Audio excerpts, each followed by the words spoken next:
રાજનભાઈ સોઢા નામના ગ્રાહક દ્વારા અત્રે ડોમિનોઝ પિઝામાંથી ગઈકાલ રાતના પિઝા ઓનલાઈન મેળવ્યા બાબતે તથા પિઝામાં મરેલી માખ બાબતેની અત્રેની ઓફિસે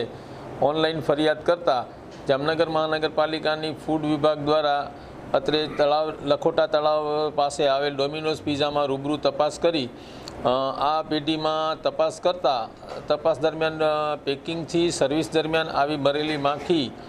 પડી હોય એવું જણાઈ આવતા પેઢીને ₹10,000ની પેનલ્ટી કરી અને આ બાબતે ધ્યાન રાખવા તથા હવેથી આવા કોઈ કિસ્સા ન બને તે અંગે તાકીદ કરવામાં આવેલ છે। હાઇજેનિક કન્ડિશન મેન્ટેન કરવા બાબતે એને સૂચનાઓ આપેલ છે અને આ અંગે રોજકામ પણ કરેલ છે।